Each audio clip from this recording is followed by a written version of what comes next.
It's Wednesday, December 7th. You're listening to Your Florida Daily.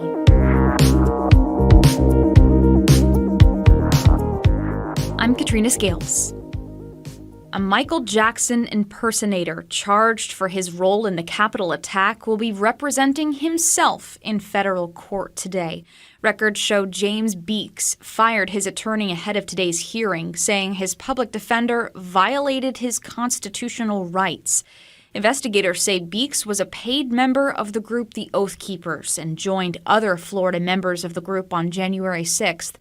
The FBI arrested Beeks last November, just as he was set to star in Jesus Christ Superstar. During the attack, photos show he was wearing a Michael Jackson jacket.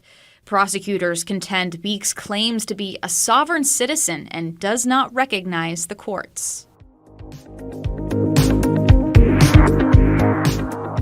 Tackling Florida's ongoing property insurance crisis may be the primary focus of a special session scheduled for next week. The legislature plans to take up the rising costs of litigation over claims, improving claims handling, and making sure the state-backed Citizens Insurance, which is now the largest insurer in Florida, is financially stable.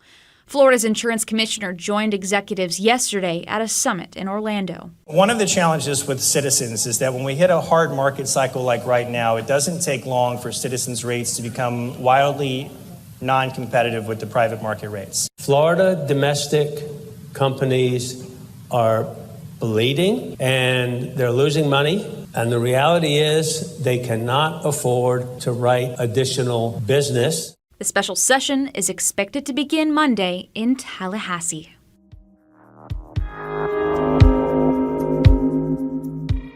And the search is on for the robber who stole 2 rare Galapagos tortoises from the St. Augustine alligator farm.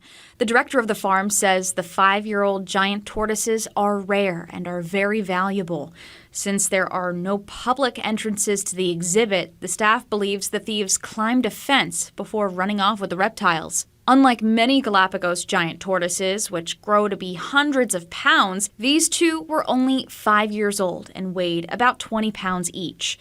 The farm director thinks money is the motivation, since the rare animal can fetch around $10,000 on the open market. Find these top stories along with breaking news, weather, and traffic all day on clickorlando.com. And now, a completely random Florida fact.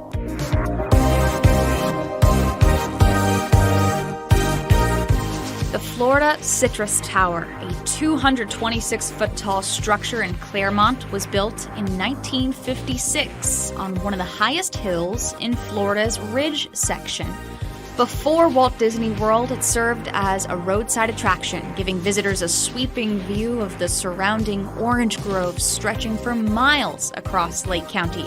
You can still elevate to the top of the Citrus Tower, but instead of orange groves, you'll mostly see sprawling parking lots, since most of the crops were destroyed in a freeze back in the 1980s. Your Florida Daily is produced by News 6 WKMG in Orlando. I'm Katrina Scales. Subscribe for new episodes wherever you like to listen.